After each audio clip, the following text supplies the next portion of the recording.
எல்லாத்துக்கும் வணக்கம்.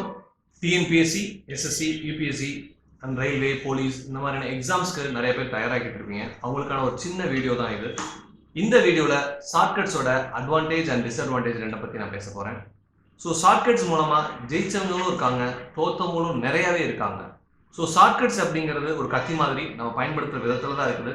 அதை நல்லதுக்காக பயன்படுத்துறது எப்படி அப்படிங்கிறது தான் இந்த வீடியோவில் நான் சொல்ல போகிறேன். ஸோ ஷார்ட்கட்ஸ் அப்படிங்கிறது இன்னொருத்தர் தான் இருக்கக்கூடாது. உங்களுக்கான டாபிக்ஸ்க்கான உங்களுக்கான ஷார்ட்கட்ஸை நீங்களே உருவாக்குங்க. ஓகேங்களா? அப்போதான் அது உங்களுக்கு வெற்றியை கொடுக்கும். இல்லாட்டி கண்டிப்பாக அது தோல்வி தான் கொடுக்கும். ஸோ உங்களுக்கான டாபிக்ஸ்க்கான ஷார்ட்கட்ஸை நீங்களே உருவாக்குங்க. ஒரு டாபிக் எடுத்துக்கங்க, படித்து முதல்ல புரிஞ்சுக்குங்க. அப்புறம் புரிஞ்சதுக்கப்புறம் அதை மைண்டில் ஞாபகத்தில் வச்சுக்கிறதுக்காக நீங்களே அதுக்கு ஒரு ஷார்ட்கட்ஸை உருவாக்குங்க. இன்னொருத்தரோட ஷார்ட்கட்ஸை யூஸ் பண்ணுற வரைக்கும் உங்களுக்கு வெற்றி கிடைக்காது. அதை மைண்டில் கொஞ்சம் ஞாபகத்தில் வச்சுக்கோங்க. அவ்வளோதான். ஒரு சிலர் சொல்லலாம், எனக்கு படித்தா புரிய மாட்டேங்குது, அதுக்காக தான் நான் ஷார்ட்கட்ஸ் யூஸ் பண்ணுறேன் அப்படின்ட்டு. ஒரு காமன் சென்ஸ்னு ஒன்று இருக்குது. சிலபஸில் இருக்கக்கூடிய ஒரு டாபிக் புரியல அப்படின்னு நீங்கள் நினைக்கும் பொழுதே, அது உண்மை கிடையாது, அப்படின்னு நீங்கள் நினைக்கும் பொழுதே உங்களுடைய தோல்வி உறுதியாயிடுச்சு. ஸோ அந்த எண்ணத்தை மாற்றுங்க.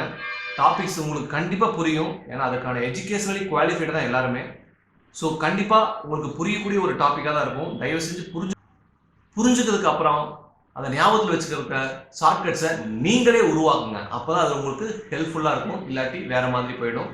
ஸோ ஒரு சிலர் எனக்கு டாபிக்ஸ் புரியுது ஆனால் ஷார்ட்கட்ஸ் உருவாக்க தெரிய மாட்டேங்குது அப்படின்னு சொல்கிறவங்களுக்கான ஒரு சின்ன வார்னிங் என்ன அப்படின்னா, நீங்கள் தகுதி அடைஞ்சிடுறீங்க. டாபிக்ஸ் புரியும் பொழுது எக்ஸாமில் பாஸ் பண்ணி வேலைக்கு போகிறதுக்கான தகுதி அடைஞ்சிடுறீங்க. ஆனால் வேலைக்கு போனதுக்கப்புறம் அந்த வேலையில் நீங்கள் சுயமாக சிந்திச்சு பல வேலைகளை செய்ய வேண்டியது இருக்கும். ஸோ இன்னைக்கு ஷார்ட்கட்ஸ் உருவாக்க தெரியாத நீங்கள் நாளைக்கு எப்படி சுயமாக சிந்திக்க போகிறீங்க? அதுவும் முடியாது. ஸோ நீங்களே படித்து நீங்களே புரிஞ்சுக்குங்க. அதற்கான ஷார்ட்கட்ஸை நீங்களே உருவாக்குங்க. வெற்றி நிச்சயம், வேலையும் நிச்சயம். கேட்வே IAS அகாடமிக்காக ஜெயக்குமார். All the best.